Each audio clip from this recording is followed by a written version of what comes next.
The only true wisdom is in knowing you know nothing. Socrates, aka Socrates, for all the Bill and Ted fans out there. My guest on this episode of Passing the Torch is Nate Boyer, a former Green Beret, professional athlete, philanthropist, and public speaker known for his remarkable life journey. After joining the U.S. Army in 2005, he earned the Green Beret in 2006 and served in Iraq, Afghanistan, and on training missions in Israel, Bulgaria, and Greece. While still serving, Boyer walked on to the University of Texas football team, becoming the team's long snapper and playing in 39 games. He earned numerous honors for academic excellence, community service, and inspirational leadership. In 2015, he briefly joined the Seattle Seahawks.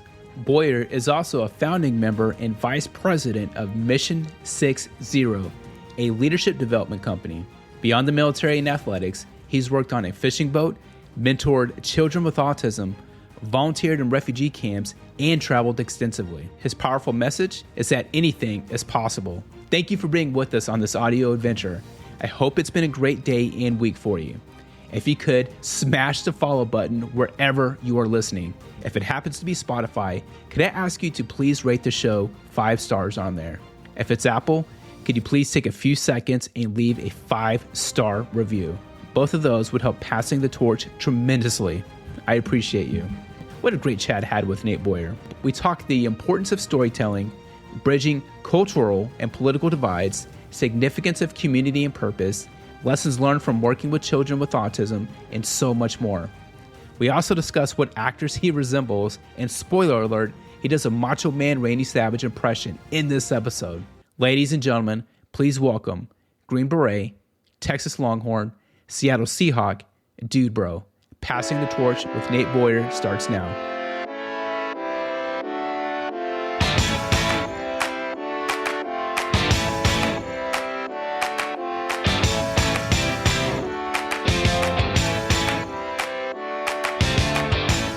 Please listen to our Daddy's podcast. We love you. First and foremost, welcome to the show, and thank you for joining me. Thank you, and I appreciate it, Martin. I'm glad to be here. I hope you don't accredit that quote to me, though. Where did you hear it from? Well, I heard it from Socrates. Yes. So I have that. Not directly. So, yeah, I have that in my notes. But one of my favorite movies of all time is Bill and Ted's Excellent Adventure. I was just going to say, yes, as some people like to call it, Socrates. Yeah, Socrates. That's it. So when I see that, that's every time I see that quote or see Socrates, I always think of that. That's great. Hey, why is life great right now? Why is life great right now? That's a great question, man. Look, we can always find the negative, and I seem to be able to do that from time to time, which there's nothing wrong with that in the sense of if you're doing something about it to try and solve the problem, it's okay to identify those problems, things that aren't great. But I think just, as a whole, I'm pursuing something that I really care about and love, which is mostly in the realm of storytelling. Yeah. And a lot of that's within the veteran community, and which I love that community as well. So I think just having the ability and the opportunity to chase a dream, even if it never comes to fruition, is a great thing. And so I'm grateful for that. And life is great for that reason alone. Perfect. And you said a couple key words that we'll dive into. But before that, did you go to Tanzania recently with Chris Long? Is that right? I did. Yeah, it was actually my 5th time out there. Chris has an organization called Water Boys, a clean water project that he started about 10 years ago or so. And we came together to form this initiative called Conquering Kili, where we bring together veterans and former and some current NFL players. And honestly, some of the people that have climbed are also active duty military, still serving, who just took leave. Anyway, we go out to Tanzania, we climb Mount Kilimanjaro, we raise money for these clean water wells in the process. It's a pretty cool deal. No, I love that. I know you've been busy between that. And then I also saw you were in my neck of the woods. I'm in Dayton, Ohio, about an hour from Columbus. And you were here, I guess, less than 2 weeks ago for Memorial Day. Is that right? Yeah, I was in Columbus. Exactly. Yeah, the National Veterans Memorial Museum is there in Columbus. Really spectacular organization as well as building. If you haven't had the opportunity, if you are in the area, I would encourage anybody to go check that out. It's sort of like this hidden treasure in the middle of downtown that you drive by the building and you're like, what is that Star Wars looking situation? And then, you go up and have the opportunity to go in. They also have a really cool reflecting pool that's very powerful outside. That's a little memorial for those that, paid the ultimate sacrifice. And then the stories that are told inside and the photographs and images and, it's from all wars. Yeah. And there is, somewhat of an emphasis on GWAT and some of the younger veterans too, which I think is important. Anyway, it's just a really cool spot. But yeah, I had the opportunity to speak on Memorial Day up there, and hopefully getting back out there, for an event with MVP, doing something at the memorial there, possibly August 29th. I know we play Ohio State on August 30th. Texas plays Ohio State, and we're trying to maybe see if we can bring some of the alumni from both those schools together to do something there at the museum. But we'll see. That'd be amazing. You're right. Yeah. Hey, I have one kind of lighter question, then we'll get into some more serious stuff. And I know I can't see you right now, but I've seen all the pictures of you, and I've seen you on like tons of podcasts and videos and all that. But I know you have a long bio and many accomplishments, to include acting. Has anyone ever told you what actor you look like? So yesterday, somebody said he's not an actor. Well, he's acted and stuff, but somebody yesterday said Forrest Griffin. No. Is a UFC fighter. No, I'm a big UFC fan, so but not. Okay. That's not who I had in mind. I've gotten quite a few different ones over the years. Who do you got? Thomas Hayden Church. Okay, I've gotten that one several times. Yes. Yeah, and it's even like the way that you sound and kind of your mannerisms. It's just like this rugged. That's funny. He's great, man. I know you're recently on Men Talking Mindfulness, and John McCaskill was on my podcast a couple of years ago, and I forgot who I thought he looked like, but it became a topic of conversation. He said he gets people always tell him Gerard Butler, and when he said that, it was like glass shattering. I'm like, I can totally see that now. That's funny. I can see that too. I also see. What is that guy's name? I think he's also a Thomas. But not Thomas Hayden Church. He looks like, oh my gosh, he played the Punisher, old school Punisher. Oh, Thomas Jane. He looks like Thomas Jane to me. Yeah, wow, that's who John McCaskill looks like. Do you see it? I do. That's good. Know? That's good. I might have to clip that part for like a social media clip. There you go. I know I asked you initially, like, why is life great right now? But what's front of mind for you at this moment, or when you woke up this morning, what was at the front of your mind? Oh man, just trying, honestly, and it's not fun to feel this way a lot, but Mondays are tough because I feel like you just get overwhelmed with stuff. I do. It's like I'm coming off of trying to do the things I want to do for me on Sundays and kind of separate, and then you wake up. I'm on the West Coast right now, so I'm a little bit later in the day. You wake up and you just got an email box full of stuff, and everybody like texts, and there's just things, and you're just trying to get caught up and keep your head above water. And it's funny because we live in such a digital age, which is great with how quickly we can access information, but also we can quickly access people. Yeah. and when you're on the receiving end of that, and there's an expectation to like, get right back to me. I need to know this answer. It just can get a little stressful. So, I mean, it's a first world problem for sure, but yeah, I don't like feeling that way, but I do often feel on a Monday, kind of just waking up a little bit stressed. Like I need to get a million things done, and letting yourself get a little overwhelmed. So try to balance that, try to make sure I get some exercise, especially on a Monday. And I haven't done that yet today, but I will. But yeah, I mean, it's a real thing. It has nothing to do with, PTSD or anything like that. It's just, I think, just being a human being in the year 2025, and with the good fortune for these to be the biggest issues in my life right now, you know what I mean? But there's still issues. Personal life anyway. If it makes you feel any better, I don't know why it's going to make you feel any better, but I just retired after 23 years active duty. So have some time off before I start going back to work, and it feels great. So like the fact, I remember I woken up this morning like, what a great Monday. Like I was like, you were literally the only thing I had on my calendar today. That and yeah, to get a lift in. That's cool. I love that. I've consumed a lot of your content for years, even before you even made it to the NFL, back when you were still in college. And especially me being from Oklahoma, I've always stayed up on just Oklahoma and Texas and football and all that stuff. But seen you on a ton of podcasts. And if you could go back in time, I want to go on a little time journey with you. If you could go back in time, and this is coming out of nowhere, but what would you say to that guy that each night drove around in his 93 Honda Civic to around Beverly Hills, where he would find parking spots in quiet neighborhoods and lean back to seat all the way back just to go to sleep? What's a 3-word message you would say to him? Or if you need to extend it, you can tell him more. You're going to miss this.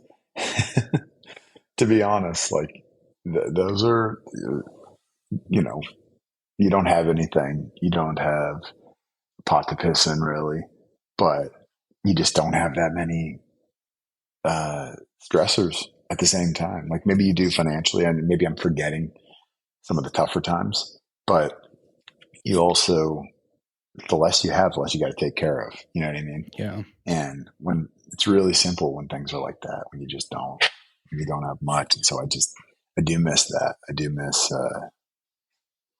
being in those situations sometimes. So, I don't know. That's an interesting one. I do think about that guy often, but you know, obviously don't have the opportunity to actually talk to him. That's freaking 25 years ago, which is crazy. I don't want to, man, I didn't think about that. Cause we're the same age. I think I'm 43 and I think you're 44 or 45, right? Somewhere around there. 44. Yeah. Yeah. So when you say it like that, it's like, damn, Nate. Yeah. I like what you said about, it is like simpler times when I think about, because right now, after retiring, after 23 years in the military, I kind of feel like I'm 21. I just feel like that. I feel like it's almost like that first semester out of high school where there's just, I don't have a lot of responsibility, and it's such a good feeling. And I look back fondly on that time. So do you ever think back, was that the time that you were babysitting the young child with autism? Yeah, I actually had a few young people with autism that I was working with at the time. I probably had about 4 or 5 different kids. I would I'd take them to the park and teach them sports, and it was kind of like a Big Brother program. Honestly, we go to a movie, sometimes go to lunch. Sometimes I even went up to their schools. Basically, like, you know, for instance, one of them was like in 3rd grade. I'd go up there on recess during lunch and like just kind of spend time with him, sort of try to help him engage in conversations with these other kids. Cause, you know, I mean, I don't have autism that I know of. I'm not on the spectrum that I know of. I don't know what that feels like, but I can imagine I know what it's like to feel like no one understands you. You know what I mean? Yeah. And I think I didn't really think about that till I was older, but when you're younger, you feel that way too. And that's why you break down sometimes, even if it's against your parents, and maybe you get upset and you feel sort of alone because you feel like nobody's understanding what you're trying to say or what you're thinking or what you're feeling. And I can't even imagine what someone like that is very aware. Like, these kids are very aware, very smart, and see things in ways that we don't, you know, and kind of understand things in ways that we don't, sometimes in a much more efficient way. But if you're a kid like that and you have all these thoughts and opinions and feelings about things, but it's really hard for you to communicate those in a way that somebody that's not on the spectrum where you are can understand, that can be so frustrating, you know, and it can lead to you wanting to kind of just do your own thing, stay in your own world, stay in your own bubble, instead of, you know, connect and communicate with those outside of the way that you see things. Especially at that time. This is in the early 2000s. It's a very different conversation now, which is great. I think it, you know, over the years, like, that has really developed. But man, it was just like, looking back on that, I mean, that was the one thing I was doing in my early 20s that I'm proud of. There's a lot of things I'm not proud of, but it was good, and it centered me at least, and kind of, at least I had that as far as my job, that felt like I was doing something positive. And it was, I think without that time, I don't know if I would ever eventually gone and done the relief work or joined the military or whatever that is. Like it may not have happened. So I'm definitely they taught me a lot. Those kids taught me a lot. I love it. And I love just hearing you just share that, those stories and those thoughts. So it sounds like there was a lot about communication and patience that you learned. In addition to that, how did those two things, along with understanding purpose and community, how has that shaped your perspective today, and how are you applying those lessons learned today? Yeah, I think that's a pretty common one for everybody. We all want to feel like we are making a difference, right? I think we all need community more than we realize sometimes. And this is coming from somebody who likes to do his own thing on his own terms, on his own time. And I definitely need my alone time, and I appreciate it, and I try to honor it within myself. You know what I mean? Like I try to respect that and not be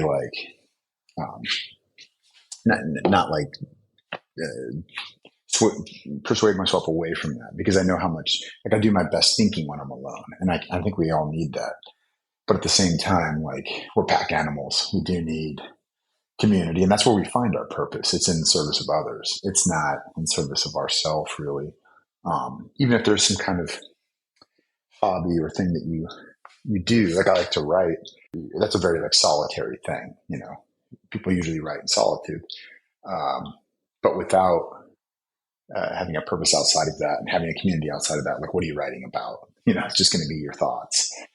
So you just everybody needs that, and it's not always fun.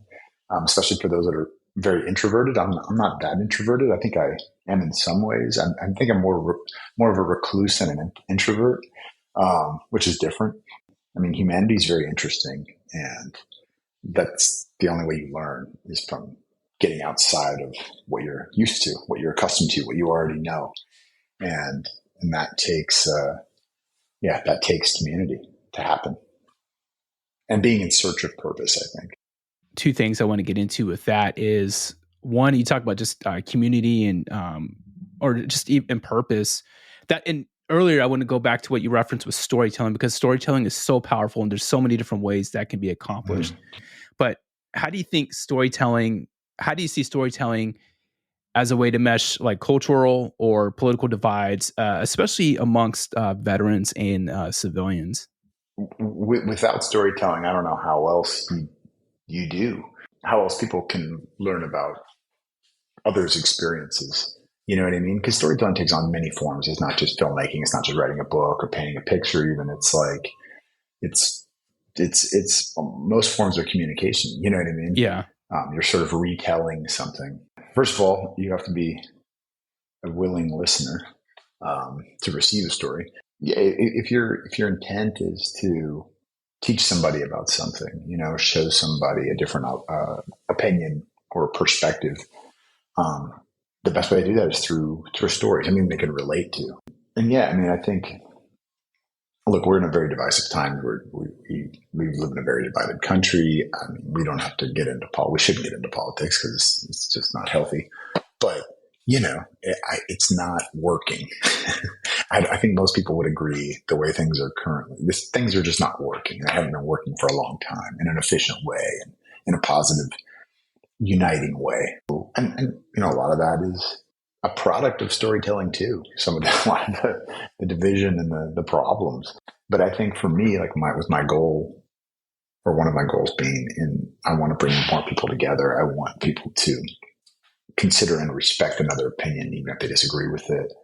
And the only way to do that is to make sure you're honoring the person you're speaking to or mind you're trying to change, and understanding that they believe what they believe because of their experiences. And there's nothing wrong with that. We all have our own experiences that shape our beliefs. That's just something that, we only have a limited amount of control over. At the same time, how can I tell a story that this person would never normally even listen to, much less relate to, in a manner that they are willing to hear it, you know what I mean? Yeah. And just kind of consider it. And that's a big challenge, That's a big challenge because there's a lot of folks out there, for instance, if it's a veteran story, military story, there's a lot of folks out there that kind of have their mind made up about what it is to be someone that enlists in the military, like who you are, you know what I mean? They kind of have these formed opinions through media or through a personal experience or through whatever, that it's hard to break. And my aim is to break that because I just don't think it's fair to put anybody in a box, any group, any subculture, right? Whether it's race or gender or occupation, and to assume that because you're part of that, you believe all these things and you act in a certain way and you're, sort of held hostage by the overarching belief system of that subculture or whatever. So I don't know. that's something that irks me, but I think that's the best way for us to continue to try and respect one another and come together through a very divisive time. I think one way specifically that you're doing that is with the Global War on Terrorism Memorial Foundation. And I know you're a big part of that. With storytelling, obviously, when we think of storytelling, we think of spoken word or even written word or through podcast or, watching it. But I also think there's storytelling with just a presence or a figure. What impact do memorials have on storytelling? I mean, there are a lot. And like, look, we just discussed it up at the Veterans Memorial Museum, the National Veterans Memorial Museum, I should say, in Columbus, one of its kind. And what Michael Rodriguez and the team at Global War on Terror Memorial, which will be in DC in the National Mall, it's not just remembering, but it's understanding. It's helping people understand that don't. I can't even imagine what it would have been like to have been, because I'm older, because we're older, right? But to be 24 right now instead of 44. And for my entire life, first of all, that would have meant I was born around 9/11. So I didn't experience it, remember it. But also I grew up in a time where we were constantly at war, right? And a complicated war that many people disagree with, including many people that wore the camouflage. It's not like World War II, where by and large, everybody, most people anyway, if not almost everybody in the country, was in support of and helping with the war effort at home because they felt this was ultimately justified. Not only were we attacked, but what, the Axis powers were doing to the rest of the world just seemed blatantly wrong. And it's definitely a much more complicated war when you look at the Global War on Terror, and hard to understand. And I think that is important, the understanding piece. And also understanding that us Joes, the boots on the ground, right? Yeah. Especially the enlisted, but officers as well at lower ranks, we're doing, we're volunteering and enlisting to defend something that we believe in as I don't want to say just as a nation, but like, as a constitution, essentially, like something that we think is precious and something that we maybe think isn't perfect and needs to get fixed. I'm one of those people. Like, I think that, the idea of America is far better than what is experienced in America. And I want to continue to work towards that and be a part of that. I mean, that's what I signed up to do. That's what I committed to do when I took the oath. I don't always have control over that, not only the narrative, but the mission. I rarely do. I think a little bit more when you're in the special forces, but that's a very tough thing for people to understand. It's a tough thing for soldiers to understand, much less civilians that think we're just kind of doing what we're told, and that many people think we're signing up because we have this blind allegiance to the flag and the and the country, and it's not the case. I don't, and I don't think anybody does at this point. Like there's such a distrust in government and politicians, which I think is healthy. I think it's good. We should be challenging that. We are supposed to have the ultimate power. You know what I mean? So anyway, I think all of that is good, and I think the reasons most people join is good.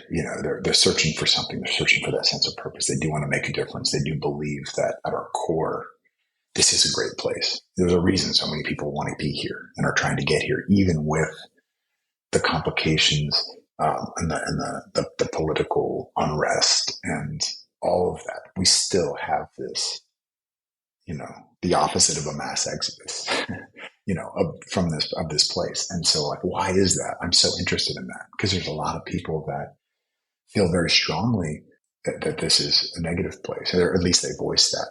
But it's like, but you're still here, and you're not leaving. So why is that? You must believe in something too. I know one thing you believe in is obviously merging vets with players, MVP, and you've been a bridge between veterans and athletes. Has there been a specific story that deeply moved you from the work? Oh man, there's a ton, honestly. To point out one is tough, but I mean, I just think of like so many of our members that honestly have, lived in shelters or been close to suicide or ostracized themselves from their families, right? And just disconnected totally on their own, who are now doing great things, leading not just within MVP, leading others in a healthy way, and have become these like stewards of, I think what a veteran should look like, because we need that kind of leadership and athletes as well. So, I mean, there's just, whether there's somebody that's on the top of the world, an athlete that maybe had a great career who still felt less than when they lost the uniform, to a veteran who lost so much on the battlefield and feels responsible and deals with survivor's guilt, all these terrible things. It doesn't really matter. Like, we're all over the spectrum there. And so I do encourage anybody, if you haven't, for example, if you don't know about MVP, go to vetsandplayers.org and learn more. But also, if you haven't seen the movie, please watch the MVP movie if you have the opportunity. It is, I mean, it's out there. It's on Prime. It's on Apple TV. It's on Tubi. It's available. Okay, yeah, and I'll link all that too. Yeah, thank you. But I mean, that kind of tells a bit of the story, just the genesis of how we started, so you can better understand how these two groups of vets and athletes, do come together and do feel a lot of similarities. We would never compare war to playing sports, and the movie makes that very clear. But the locker room's very similar. The structure, the loss of identity when your career ends at a very young age, relatively young age anyway, and you feel like you've peaked and you've got 2/3 of your life left. That's crazy, But it's a common thing, and and I mean, just to see these men and women who have sometimes dug themselves in a very deep hole, work their way out of it through a community, through a group of like-minded individuals who get them and respect them. I think that's powerful. If you have time, I have one more kind of like deep think question, and then some really fun light questions that I don't think you've been asked before on any podcast. No, you're good. None of us are immortal. So again, like going back to you have a crazy long bio, but none of us are immortal. But what do you hope people say about you when you're gone? Oh man, I mean, I've answered this before in funny ways, like, "What do you want on your headstone?" Yeah. You tried, or something like that. But I have a different way of asking that, and I'll give you the option. Sure. What are you bringing into this world that was not here before? I don't think I brought in anything that wasn't here before. I do hope that I continued to carry on, somewhat of a legacy that others had began, of someone who was willing to run into the fire when others weren't, was willing to, and that doesn't necessarily mean physical. That doesn't mean going to war. That means having a conversation with Colin Kaepernick, when he's protesting the anthem, and you feel a different way about it and willing to have that conversation and be public about it. I think that's going into a fire.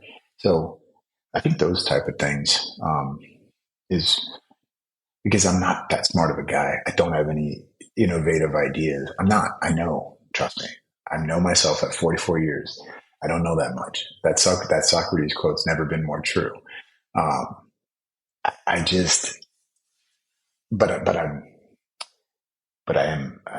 glad that I'm so fearful of regret for not doing the thing, trying the thing, having the conversation, putting myself out there, that I'm not going to die with a regret, because I refuse to live with them. So I think that is something that I hope is remembered, and I hope people can take away from my life, that they can do, because it is short. It does end quick. You get through, I'm at least halfway done, I think, here. And it's crazy. It feels like yesterday I was, living in my car at 19 in the Hollywood Hills. Yeah. I think I've done a lot of things. But at the same time, I feel like, have I covered any ground? I don't know. I get so fixated on being productive, which isn't always healthy. But at the end of the day, like, I'm doing something. I'm trying. You know what I mean? I'm trying to figure it out. And I don't always do it in the best way. And I piss people off all the time. I get it. But that's okay. I'm going to keep going. I'm not going to ever stop. And I think that's something I hope is remembered. And hopefully whatever I started isn't completely stopped when I pass as well. Love it. That's part of the reason why I just retired after 23 years. I joined because of 9/11, and I'll be 44 this year. My dad died when he was 51 unexpectedly. So I had and I have young kids. So I thought, man, if I knew I was going to die in 7 years, how would I want to spend that time? And obviously, I hope I live more than 7 years. But right. That's why I was like, there's all these things I want to accomplish in life. And I was like 23 years. I love the military, but that's long enough. It's time to do some other things. With that being said, what are you world class at? Have some rapid fire miscellaneous questions. There's no rhyme or reason. Completely fun. But what are you world class at that people might not know? What am I world class at that people? Oh my God. And I have a thought. I have something I think you might be world class at. Well, you tell me. I can't name myself world class anything. I mean, we all think there's something, or maybe something that you're bad at, or something you think you're good at. I think I'm a world class self deprecator. What do you got? I was gonna say, are you a Macho Man fan, Randy Savage? I do like Randy Savage. I have a really cool jacket, actually. So I saw you wear that in a podcast episode, and I'm a huge wrestling fan, by the way. And I was like, oh man. Nice. So I wonder if Nate Boyer has a world class Macho Man Randy Savage impression, and if you're able just to try it, just are you able to just to say an oh yeah or snap into a Slim Jim? Brother, I don't know if I have world class anything, but I'll say this. Even strong men cry sometimes. That's okay. It doesn't mean you're weak. It means you're a human being. And all I want to be at the end of the day is a human being like my brothers, brother. Actually, it's a little bit stolen from Hulk, I guess, with the brother. It's good. Anyway. It works. I appreciate that. That might be an exclusive. That was bad, but I tried. What you really need to do is work on your Thomas Hayden Church impression. And he's such oh my God. He's an eloquent man. I don't have that in the bag. All right. When you think of a movie image that depicts leadership, and it doesn't have to be a military movie, who or what comes to mind? Movie image that depicts leadership. Wow. That's a great question. I mean, I was just thinking about this movie the other day. He happens to be playing a veteran in the movie. And one of the things I appreciated about this movie, about this character, is that they don't make a meal out of the fact that he's a veteran. But Robin Williams in Good Will Hunting, right? Great movie. Yeah. But what a great leader, I think. Where vulnerable, because he's going through stuff too. He's struggling, and his emotions get the best of him sometimes because he's a human being. He's supposed to be a therapist, but he needs it just as much as anybody else, and he's aware of that. And he grows through the story, his arc. You know, I mean, he needs to let things go as well. He's not just this teacher. I think real leaders are ones who recognize that they're broken as well and they need help. But just the patience to stay with that, you know, to stay with that person who shows rage and anger and is trying to get a rise out of you at every turn. And just be honest. I don't know. I just think, I mean, speak on the actor itself, like Robin Williams is one of my heroes and sadly left us too soon and, you know, ironically took his own life, which is wild to think about. But I think that's a great one. Maybe one that people would normally think. They think of a leader. You think of this big, burly, brave, tough guy that's like leading from the front. You know, but yeah, in the movie, he plays a Vietnam veteran, you know, but we don't, that's not what the movie's about at all. He didn't even talk about it really. But you can see how that affected him. Like what a brilliant depiction of a character, a role. Yeah. One of the best ever done. So anyway, I think that's a good one. Absolutely. That's really good. Was not expecting that. All right, Me neither. Last couple questions. If there was a giant billboard with your handsome picture on it for the world to see, where would you want that billboard to be? And what would you want that? And everyone had to read it. And what would you want your billboard to say? Oh my God. I don't want that at all. I don't want that at all. Oh my God. I have a recommendation. Yeah, please. I'm not answering this one.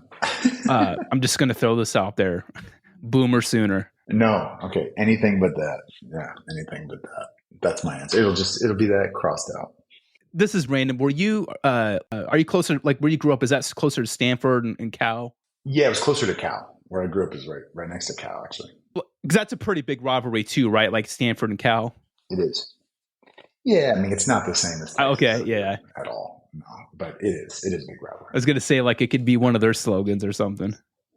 Yeah, exactly. That's funny. Nah, I mean, I grew up a Cal fan, but I wasn't really a hardcore fan for a specific university until I got to Texas. Yeah. So, yeah, maybe it just says Hook 'em. Sure. Why not? All right. That's good. I like them. Hook 'em horns. It could be a picture of you and Glenn Powell together. Yeah. Because no offense to you, no one's going to look at you. Everyone's going to look at Glenn Powell, right? Exactly. They're going to be like, oh, who's that weird guy that Glenn Powell's with? Thomas Hayden Church's stunt double. Yeah, exactly.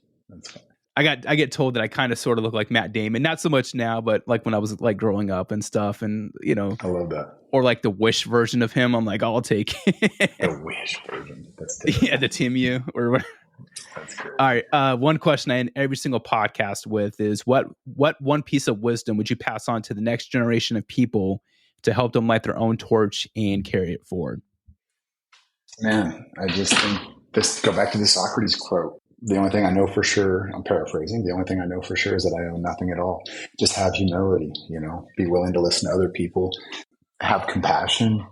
I think definitely don't compromise too much on what you believe, but not compromising is different than not listening, right? And not considering, and maybe sometimes not changing. Like, I think that those are very different things. So I think that that's what I would leave with people is just understand that, you know, each individual, we really don't know that much. We really don't. Love it. How can I best serve you? And are there any projects or initiatives that you're currently passionate about that you want to plug or just put out there? Yeah, just MVP, you know, vetsinplayers.org, and Waterboys, as we mentioned earlier too, waterboys.org/Kili, for the Kilimanjaro climb, raising money for clean water wells there. And, I'm working on a D-Day documentary right now, 80th anniversary, almost done. But that'll be out. It won't be out until sometime next year. But yeah, that's really it for now. Awesome. And again, if there's anything specifically I can do for you or to better serve you, in addition to that, please let me know. Of course, brother. Hey, Nate, thank you so much, man. This means a lot to me. I don't know if you can see me, but I have this book, and this book right here I've had for a long time, and it has 150 people that I want to have on my podcast. And your name's been in there for about 7 years. So it's oh, hell yeah. I love it, dude. So like I'll be able to cross that name off, and hopefully this won't be the last time we have a conversation, because I'm a big fan of what you're accomplishing. And you mentioned Michael Rodriguez. He was on my podcast a couple months ago. and I'm actually working on an episode with trying to coordinate with Jennifer Ballou. Cool. Yeah, just super stoked. But yeah, man, just thank you. This means a lot. I love it. Absolutely, Martin. Appreciate you, brother. That concludes another episode of Passing the Torch. Big thanks to my guest, Nate Boyer. And for everyone listening, if you enjoyed the episode and like the show and want to support, the free, simple way to do just that is by hitting the subscribe or follow button. If you do this for me, I would do everything within my power to continue the show and ensure it evolves. Thank you so much for spending time with me today. And finally, remember, vision, relate, develop. Take care, everyone. Foster out.